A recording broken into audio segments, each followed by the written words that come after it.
Hello dear students, स्वागत है आप सभी का इस धमाकेदार वीडियो के अंदर। उम्मीद करता हूं आप सभी लोग इसके फर्स्ट पार्ट को देख करके आए होंगे, क्योंकि ये जो है स्टार्ट हो रहा है अपना सेकंड पार्ट पे से। ठीक है, सेकंड पार्ट पे से स्टार्ट हो रहा है, जो कि स्टार्ट है कहां से, चैप्टर नंबर 6 पे से। हमने 1 से लेकर के 5 तक चैप्टर को फर्स्ट वीडियो के अंदर कवर कर लिया, और ये जो है आपकी टारगेट है इसमें इस सेशन का, इन सेशन का जो ये लगातार आपको मिल रहे हैं, इन सेशन का टारगेट है आपका 27 फरवरी का पेपर, जो कि एकदम कितना होना चाहिए, 70 आउट ऑफ 65। इतने नंबर तक तो आपको लेकर के ही आने हैं इन वीडियोस के थ्रू, और आपको बहुत अच्छी तरीके से रिवीजन मिल रहा है इन वीडियोस के थ्रू। कोई भी आपको प्रॉब्लम नहीं होगी, आप अच्छी तरीके से इनको बस देख करके चले जाइए, और जो मैं कॉन्सेप्ट बता रहा हूं उसको याद करके चले जाइए, उसको रट के चले जाइए, वो आपको एकदम बेहतर कर देंगे। ठीक है, तो चलिए चैप्टर नंबर 6 के अंदर ट्रायंगल का टॉपिक है अपना। सबसे पहले तो ट्रायंगल में हमको पढ़ना क्या है, तो मैं आपको एक चीज शुरुआत में क्लियर कर देता हूं। डिमोटिवेशन नहीं है ये आपके लिए बहुत भयंकर वाला मोटिवेशन है। वो क्या है, देखिए मैं आपको बताऊं कि अगर ट्रायंगल, समझ लो ट्रायंगल का जो टॉपिक है, एक मिनट,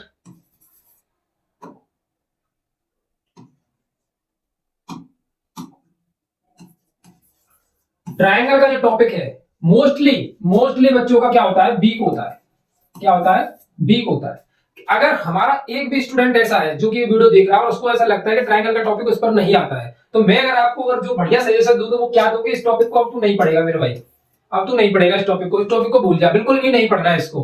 क्योंकि एग्जाम अगर बिल्कुल छाती पे हो, बिल्कुल एकदम नजदीक है एग्जाम, तो नया कुछ नहीं पढ़ते, जो आता है उसी को अच्छी तरीके से रिवाइज करते हैं। ठीक है, अब ये टॉपिक अगर नहीं आता है तो फिर इसको छोड़ना ही बेस्ट है। अगर ठीक है ना, जो टॉपिक नहीं आता है उसको दोबारा से रिवाइज पढ़ना नहीं है कि इस टॉपिक को भी पढ़ के चले आओ अच्छे नंबर आ जाएंगे, नहीं, ऐसा कुछ नहीं करना, और ज्यादा बिगड़ जाता है खेल। तो बेहतर यही है कि जो टॉपिक, अगर ये टॉपिक आपको वीक लगता है कि मेरे पर नहीं आता है, तो इस टॉपिक को इग्नोर कर दीजिएगा, कोई दिक्कत नहीं है, किसी और टॉपिक को अच्छे तरीके से तैयार कीजिए। क्योंकि एग्जाम टाइम बिल्कुल पास होता है तो फिर नया तो कुछ नहीं पढ़ते, जो पढ़ रखा है उसी का रिवीजन अच्छे से करना होता है आपको। ठीक है, तो चलिए अब देखो हमको क्या पढ़ना है त्रिभुज के अंदर। सबसे पहला जो त्रिभुज, देखो काफी लेंथी क्वेश्चंस होते हैं, लेंथी टाइप के क्वेश्चन होते हैं, और टोटल थ्योरेटिकल चैप्टर है। क्या है, टोटल थ्योरी है इसके अंदर, टोटल थ्योरी है इस चैप्टर के अंदर। तो सबसे पहला थ्योरी किसकी आती है, थेल्स थ्योरम की। थेल्स थ्योरम क्या होती है, यदि किसी त्रिभुज की एक भुजा के समांतर अन्य दो भुजाओं को भिन्न भिन्न बिंदुओं पर प्रतिच्छेद करने के लिए एक रेखा खींची जाए तो ये अन्य दो भुजाओं को एक ही अनुपात में विभाजित करती है। देखिए समझते हैं क्या कहना चाह रहा है। ठीक है, इसको समझते हैं क्या कहना चाह रहा है। जैसे हमारे पास एक ट्रायंगल है, हमने एक ट्रायंगल बना लिया ये, ठीक है, इसको बोल देते हैं ए बी और सी। ये ट्रायंगल बना लिया हमने, एक बीसी के पैरेलल एक लाइन बना ली जो है डी और ई है, जो क्या है, डी और ई है, जो कि किसके पैरेलल है, बीसी के पैरेलल। डी जो लाइन है वो किसके पैरेलल है, बीसी के पैरेलल बना ली हमने। तो ये जो थ्योरम होती है वो क्या बोलती है कि जो रेशियोज हैं, क्या है, जो रेशियोज हैं वो आपस में कैसे रहेंगे, बराबर। यानी इस वाला रेशियो एडी अपॉन डीबी बराबर होगा एई अपॉन एसी। ठीक है, ये रेशियोज आपस में कैसे रहते हैं, बराबर रहते हैं। ये बोलती है अपनी थेल्स थ्योरम। क्या बोलती है, थेल्स थ्योरम ये बोलती है हमको। अब देखो ये जो रेशियोज है अपने अकॉर्डिंग, अपने क्वेश्चन के अकॉर्डिंग थोड़ा बहुत चेंजेस किया जा सकता है। जैसे कि अब मैं क्वेश्चन को मैं ऐसे लिखूं कि मैं लिखूं पहले एडी और फिर मैंने लिखा पूरा कंप्लीट एबी। ठीक है, जैसे मैंने ऊपर की साइड थी, ऊपर की तरफ का जो ट्रायंगल था उसमें से मैंने सिर्फ एक साइड को लिया और पूरे कंप्लीट साइड एबी को लिया। तो सेम एज मुझको सेम एज मुझको इस वाले में भी करना पड़ेगा। ऐसा नहीं है मैं ए और एसी लिख दूं इस तरीके से, नहीं, जैसा मैंने एक साइड किया है सेम एज उसी के साइड दूसरी तरफ भी ऐसा ही करना पड़ेगा। तो ये हो गया आपका एई और ये हो जाएगा अपना ए और सी। आई बात समझ में कि नहीं आई? तो इस तरीके से इसको करेंगे। और थेल्स थ्योरम का एक क्वेश्चन आपको या तो मिलेगा ऑब्जेक्टिव टाइप में, ठीक है, और या मिलेगा आपको सब्जेक्टिव में। ठीक है, सब्जेक्टिव में मिल सकता है एक क्वेश्चन आपको थेल्स थ्योरम का, डेफिनेटली मिलेगा ही मिलेगा। कैसा मिलेगा उसको बात करते हैं उसके ऊपर। देखो ये क्वेश्चन आपको पेपर के अंदर देखने को मिल जाएगा, डेफिनेटली देख लेना। इस टाइप का क्वेश्चन आपको पेपर में देखने को मिलेगा, और इसको करेंगे सॉल्व कैसे, इसको समझ लेते हैं अच्छी तरीके से। ठीक है ना, ठीक है, तो जल्दी से फटाफट से पहले उसको नोट कर लीजिएगा, उसके बाद इसका स्क्रीनशॉट ले लीजिएगा। अब इसको क्वेश्चन को समझते हैं। कॉपी पेन को थोड़ी देर के लिए अलग कर दीजिए, पूरा फोकस वीडियो के ऊपर बनाइए इसको क्वेश्चन को समझने के लिए। क्योंकि ये आपके, देखो आज कितनी है, आज कितनी है आपकी, आज एक मिनट, आज है आपकी 25 फरवरी। ठीक है, कितनी है, 25 फरवरी है, 25 फरवरी। आपके पास बचे 27 फरवरी को सुबह की शिफ्ट में आपको मॉर्निंग में पेपर देना है, ज्यादा टाइम नहीं है आपके पास में। ठीक है, ज्यादा टाइम नहीं है। तो ये क्वेश्चन आपको देख लेना, 27 फरवरी को देखने को मिलेगा। सेम एज इट इज नहीं मिलेगा, लेकिन इसका कॉन्सेप्ट आपको देखने को मिल जाएगा। करना कैसे, दोनों ट्रायंगल्स के जो है दिस यूज हमको दिया हुआ है ये क्वेश्चन और इसमें पूछ रहा है कि AC की वैल्यू क्या होगी। अब तो दोनों कैसे एक दूसरे के सिमिलर है, कैसे दोनों एक दूसरे के सिमिलर है। ट्रायंगल ABC और जो दिया हुआ है इसमें, इसके अंदर एक मिनट, ये दोनों क्वेश्चंस में इसमें हमको बताना है EC की वैल्यू कितनी होगी और इसमें हमको बताना है AD की वैल्यू कितनी होगी। AD की वैल्यू कितनी होगी, सिमिलर वाला केस अभी नहीं है, ठीक है। अब करते हैं इसको सॉल्व कैसे करना है। इसके लिए मैं इसको सॉल्व करके बता रहा हूं क्योंकि ये क्वेश्चन आपको देखने को मिल जाएगा। तो अगर ऐसा कोई आ जाएगा जैसे इसमें ये सभी वैल्यू दी हुई है 1 2 3 और ये चौथी वैल्यू खाली है, तो इसको मान लेते हैं x, ठीक है। इसको क्या मान लिया, x मान लिया। तो अब हम अपने थेल्स थ्योरम का यूज करेंगे इसमें, AD अपॉन DV, D और V, AD अपॉन DV और ये हो जाएगा अपना AE अपॉन EC, ठीक है। तो AD की वैल्यू कितनी दी हुई है 1.5 और DV की वैल्यू कितनी दी हुई है आपके पास 3, A की वैल्यू कितनी दी हुई है 1, EC की वैल्यू कितनी है x, ठीक है। पॉइंट इसको हटाऊंगा 0 आएगा, 15 दूनी कितना होता है 30 और 2 का कितना हो जाएगा 2, तो x बराबर कितनी निकल कर आ गई 2 निकल कर आ गई। तो x की वैल्यू यहां पर कितनी हो जाएगी 2 हो जाएगी। इस तरीके से थेल्स थ्योरम को यूज करके इस क्वेश्चन को सॉल्व करेंगे। ऑब्जेक्टिव टाइप में देख लेना, देखने को मिल ही जाएगा ये क्वेश्चन। इस क्वेश्चन का आंसर मुझे कमेंट बॉक्स में करके बताएंगे कि AD की वैल्यू कितनी आएगी, ठीक है। कमेंट बॉक्स में मुझे जरूर बताएंगे कि AD की वैल्यू कितनी आएगी। थेल्स थ्योरम का यूज करके इस क्वेश्चन को आपको सॉल्व करना है, ठीक है। चलिए नेक्स्ट टॉपिक है 7वां चैप्टर। इससे पहले हम एक बात डिस्कस कर ले कि ट्रायंगल के अंदर, ठीक है, ट्रायंगल की जो बुक है उसमें आपको 6.3 तक दिया हुआ है, 6.3 तक दिया हुआ है, जिसमें 6.1 का तो ये समझ लीजिए कुछ रोल है ही नहीं, सिर्फ ऑब्जेक्टिव टाइप के कुछ क्वेश्चन दिए हुए हैं। 6.2 के अंदर आपका यही जो था थेल्स थ्योरम पूरा कंप्लीट था, ये क्वेश्चन जो आया था। और 6.3 के अंदर अपना क्या आएगा, 6.3 के अंदर आएंगे प्रॉपर्टीज की सिमिलरिटी दिखानी होती है हमको। क्या दिखानी होती है, सिमिलरिटी।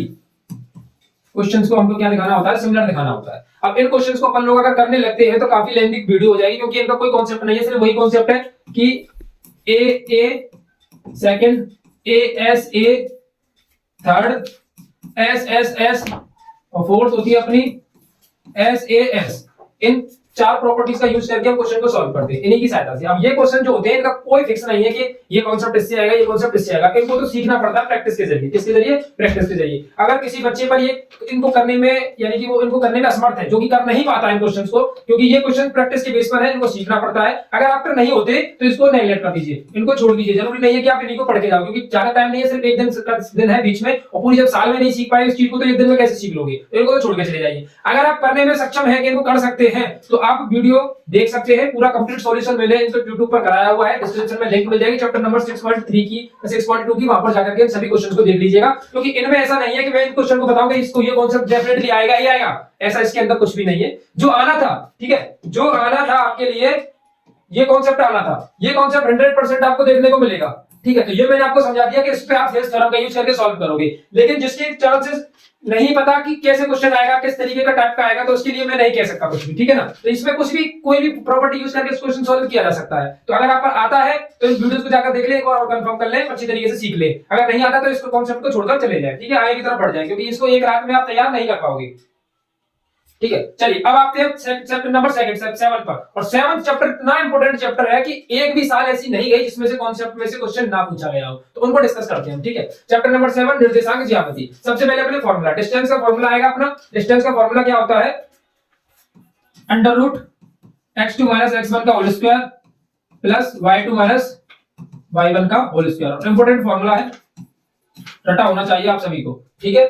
ये पहला फॉर्मूला डिस्टेंस फॉर्मूला। उसके बाद क्या आएगा सर, विभाजित बिंदु का सूत्र, यानी कि सेक्शन फॉर्मूला। ये सेक्शन फॉर्मूला है 1 और 2, m1 x2 plus m2 x1 upon m1 plus m2, m1 y2 plus m2 y1 upon m1 plus m2, ठीक है। ये 2 फॉर्मूले हैं, इनको आपको कंटेस्ट करके याद करके जाना है, क्योंकि पेपर में देख लेना सेक्शन फॉर्मूले वाला क्वेश्चन आपको 101% देखने को मिलेगा।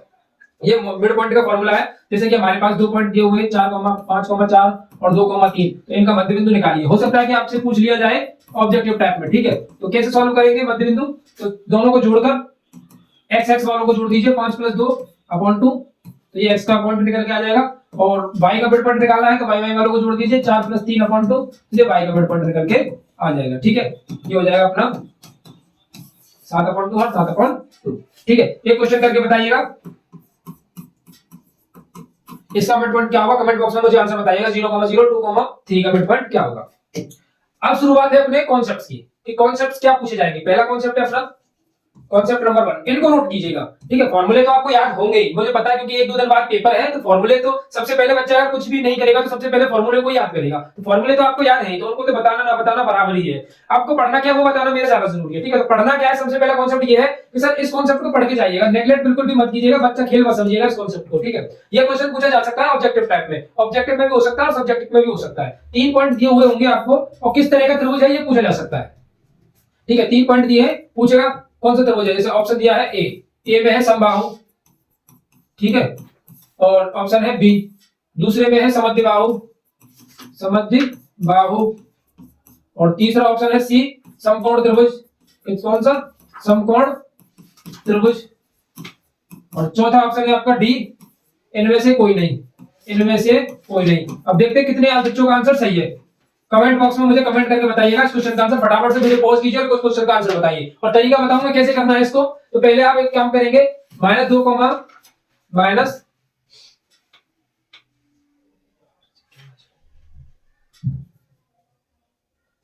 चलिए -2, और 8, और -4, ठीक है, 4, 3। अब ये 3 पॉइंट है हमारे पास, तो मैं एक को मान लेता हूँ ए, एक को मान लेता हूँ बी और एक को मान लेता हूँ सी। तो सबसे पहले क्या करेंगे, डिस्टेंस फॉर्मूले का यूज करेंगे। पहले निकालोगे आप ए बी, फिर निकालोगे आप बी सी, और फिर निकालोगे आप सी ए। इन तीनों की डिस्टेंसेस निकालोगे, अगर तीनों बराबर आती है तो क्या हो जाएगा, समबाहु त्रिभुज, और तीनों में से अगर 2 बराबर आती है तो क्या हो जाएगा, समद्विबाहु त्रिभुज। और पाइथागोरस थ्योरम अगर यूज होती है, पाइथागोरस थ्योरम अगर अप्लाई होती है तो क्या हो जाएगा, समकोण त्रिभुज। और इन तीनों में से अगर कोई भी अप्लाई नहीं होती तो इनमें से कोई नहीं आंसर हो जाएगा। अब कमेंट बॉक्स में फटाफट से मुझे आंसर बताइए, वीडियो को पॉज कीजिए और मुझे आंसर बताइए कि इसका आंसर क्या होगा। ये कॉन्सेप्ट आपको पेपर में पूछने को मिल जाएगा।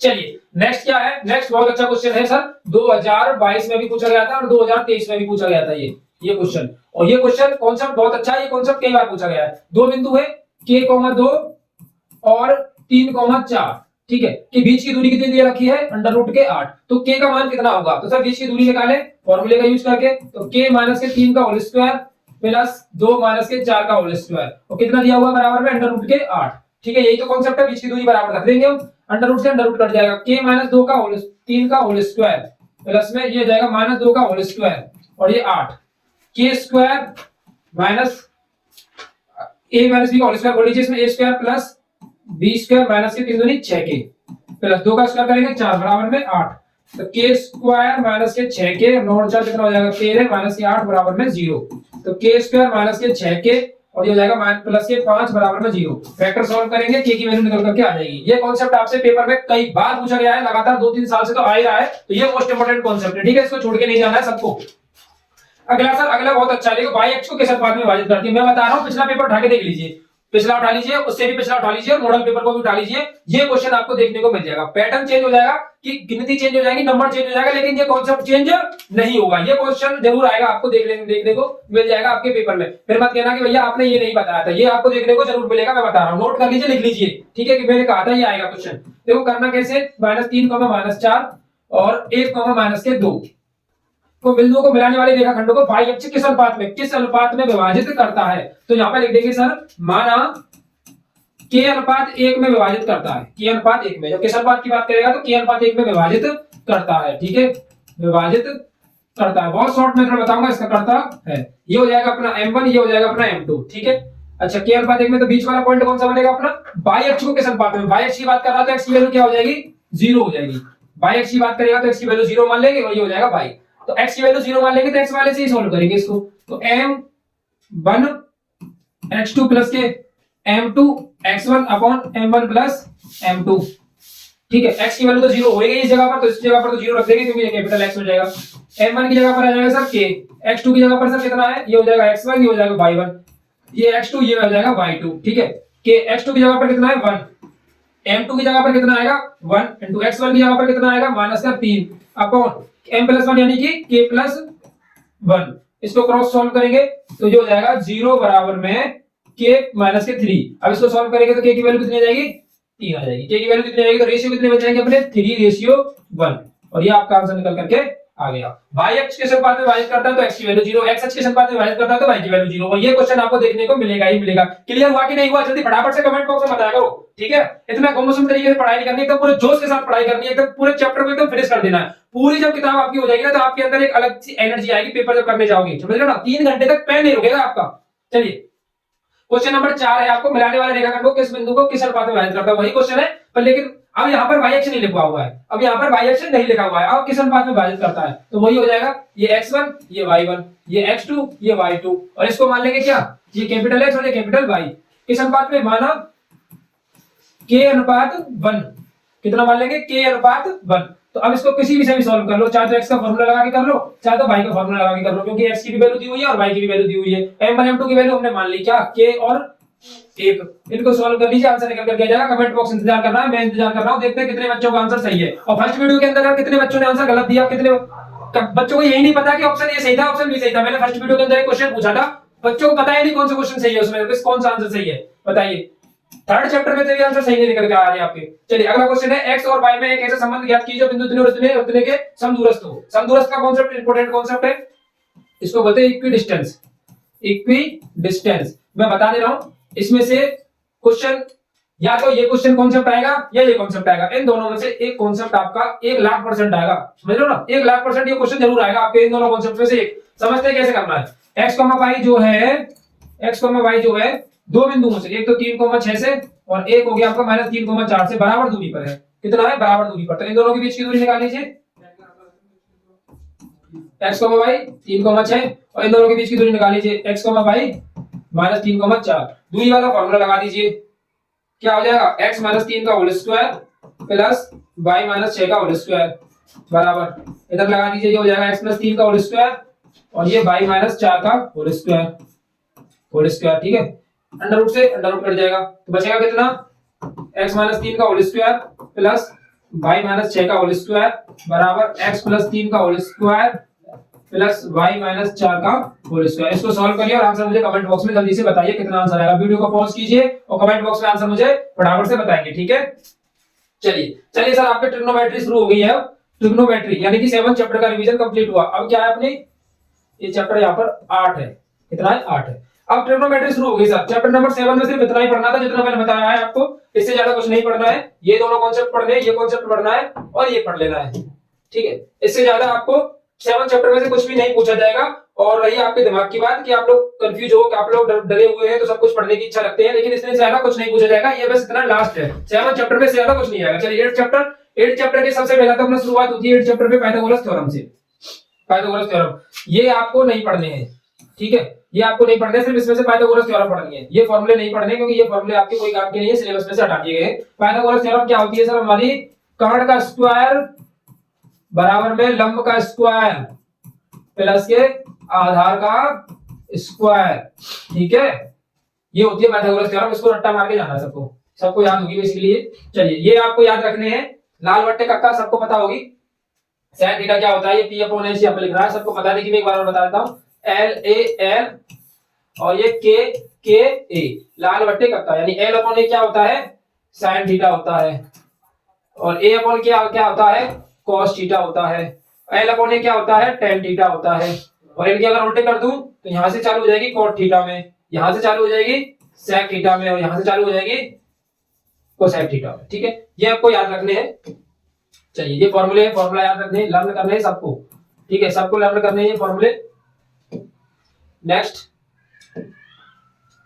है sir trigonometry table. Trigonometry table तो ऑलमोस्ट सबको याद ही होगी, अगर नहीं याद है तो याद करनी पड़ेगी, क्योंकि अब 1-2 दिन के बाद पेपर है तो याद तो करनी पड़ेगी। और मैं उम्मीद करता हूं कि हमारे सभी स्टूडेंटों को ट्रिग्नोमेट्री टेबल अच्छे तरीके से याद है, ठीक है? चलिए एक बार एक काम करते हैं, ट्रिग्नोमेट्री टेबल याद है तो इसका एक डेमो ले लेते हैं। Demo 1 minute.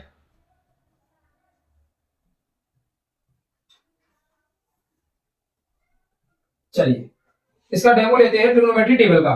तो कमेंट बॉक्स में मुझे बताइएगा tan 30 की वैल्यू कितनी होती है, tan 60 की वैल्यू कितनी होती है, cosec 30 की वैल्यू कितनी होती है, cosec 45 की वैल्यू कितनी होती है और आपकी sin 0 की वैल्यू कितनी होती है।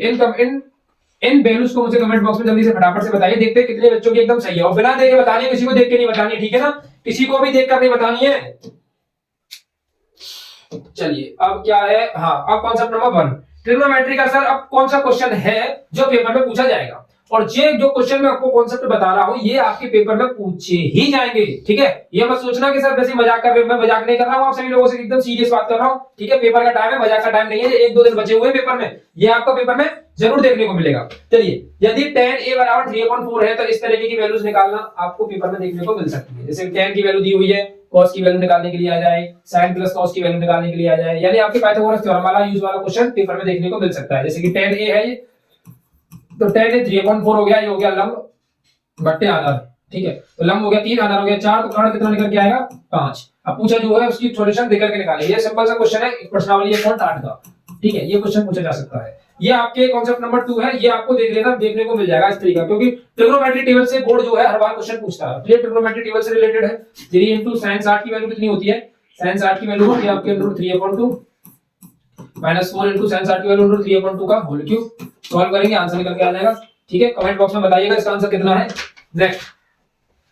नेक्स्ट है सर कॉन्सेप्ट नंबर 3। सर देखो ये जो कॉन्सेप्ट है ना ये सबसे ज्यादा इंपॉर्टेंट है, यानी very very very very very, कितना वेरी लगाओ पता नहीं चल रहा है, इतना वेरी लगेगा इसमें। 3 नंबर का या 2 नंबर का डेफिनेटली ये क्वेश्चन आएगा, ये वाला क्वेश्चन, ठीक है। अब ये जरूरी नहीं है कि यही आए, वैल्यू चेंज होकर के आ सकती है, sin की जगह cos आ सकता है, लेकिन क्वेश्चन का फॉर्मेशन है ना ये नहीं बदलेगा, ये आपको जरूर देखने को मिलेगा। करेंगे कैसे इसको थोड़ा करके बता देता हूं मैं। sin a + b बराबर 1 है तो करना क्या है, sin a + b बराबर 1 किसकी वैल्यू होती है sin में, sin कितने की 90 डिग्री की। sin से sin कैंसिल हो जाएगा, यानी हट जाएगा, कैंसिल नहीं करना है सिर्फ हटा देना है, ये हो जाएगा 90 डिग्री। ये इक्वेशन बन गई यहां से। अब सेम है इसको करेंगे तो sin a - b बराबर, ये sin 1/2 कितने की होती है 30 की होती है, sin से sin फिर हट जाएगा तो a - b बराबर हो जाएगा सर कितना 30 डिग्री। तो a + b बराबर 90 डिग्री, a - b बराबर 30 डिग्री। दोनों इक्वेशंस को जब विलोपन विधि से सॉल्व करोगे तो a और b की वैल्यूज निकल करके आ जाएंगी, ठीक है। ये क्वेश्चन आपको देखने को मिलेगा। तो एक है आपका ये धमाकेदार क्वेश्चन, ये वाला कॉन्सेप्ट यही है, सेम कॉन्सेप्ट वाला क्वेश्चन है, ठीक है। लेकिन लेकिन लेकिन लेकिन ये क्वेश्चन अब की बार सिलेबस में नहीं है सर, गलती से इस जगह पर आ गया है। ये क्वेश्चन अब की बार सिलेबस में नहीं है, इसको हटा दो, ठीक है। ये क्वेश्चन अब की बार सिलेबस में नहीं है क्योंकि ये क्वेश्चन होगा आपका 8.3 से रिलेटेड अप्रॉक्स, और ये जो कि हटा दी गई है आपकी सिलेबस में से अब की बार, तो इसको नहीं करोगे आप लोग, ठीक है। अब सर अब क्या है, अब कुछ भी नहीं है, अब बताऊंगा आपको अब क्या पढ़ना है आपको, ठीक है। देखो एक्सरसाइज, एक मिनट पहले मैं कर लूंगा थोड़ा सा इसको, तो उसको बताऊंगा आपको, एक मिनट और एक और एक और, हाँ ये देखो, ये आपकी क्या है ट्रिग्नोमेट्री आइडेंटिटीज है, यानी सर्वसमीकरण। ट्रिग्नोमेट्री की क्या है, ये आइडेंटिटीज है, सर्वसमीकरण है। sin square theta plus cos square theta बराबर 1, तो sec square theta plus tan square theta बराबर 1, तो sec square theta minus cot square theta बराबर 1, यहां प्लस नहीं होना चाहिए था, गलती से यहां माइनस ही होना चाहिए था, sec square theta minus tan square theta बराबर 1। ये ट्रिग्नोमेट्री आइडेंटिटीज आपको याद होनी चाहिए क्योंकि डायरेक्टली ऑब्जेक्टिव टाइप क्वेश्चन आ सकता है इस जगह से बन करके। और दूसरी बात, आपकी जो लास्ट वाली एक्सरसाइज है, लास्ट वाली एक्सरसाइज है 8.4, जो कि लास्ट सबसे ज्यादा बड़ी एक्सरसाइज है, ठीक है। जो पुरानी किताब में शायद 8.4 थी, अब न्यू किताब जो सिलेबस आया, न्यू बुक आई थी, उसमें शायद 8.3 है, ठीक है। यानी जो सबसे लास्ट की एक्सरसाइज है ट्रिग्नोमेट्री के अंदर, सबसे लास्ट की एक्सरसाइज में बड़े बड़े लेंथी टाइप के क्वेश्चन है, उनका कोई कुछ नहीं कहा जा सकता कि ये कॉन्सेप्ट पूछा जाएगा कि ये कॉन्सेप्ट पूछा जाएगा। वो पूरी एक्सरसाइज ही आपके लिए इंपॉर्टेंट है, वो पूरी एक्सरसाइज आपको पूरी लगानी पड़ेगी उसको। अगर आपको ट्रिग्नोमेट्री में से उस टाइप का क्वेश्चन करना है तो पूरी एक्सरसाइज आपको लगानी ही पड़ेगी, और उनमें जरूरत पड़ती है फॉर्मूलों की। ये जो ट्रिग्नोमेट्री सर्वसमीकरण है, तो इसलिए मैंने उसका कोई भी क्वेश्चन नहीं लिया। देखिए मैंने जो वो कॉन्सेप्ट लिए हैं जो कि पेपर में फ्रीक्वेंटली पूछे जाते हैं, जो पेपर में आते हैं उस टाइप का क्वेश्चन। अब जो वो एक्सरसाइज जो है आपकी लास्ट वाली ट्रिग्नोमेट्री की, उसमें से कुछ भी नहीं कहा जा सकता कि कौन सा क्वेश्चन पूछा जाएगा कौन सा नहीं, तो वो सबसे ज्यादा पूरी कंप्लीट इंपोर्टेंट है वो, ठीक है। तो वो आपको पूरी लगानी है, और चैनल पर अवेलेबल है, वो जाकर के पूरा एक बार देख लीजिएगा तो क्लियर हो जाएगी, ठीक है। अब देखो चैप्टर नंबर आपका अगला जो है वो क्या है, आपका अगला चैप्टर देखिए वो है आपका चैप्टर नंबर 9।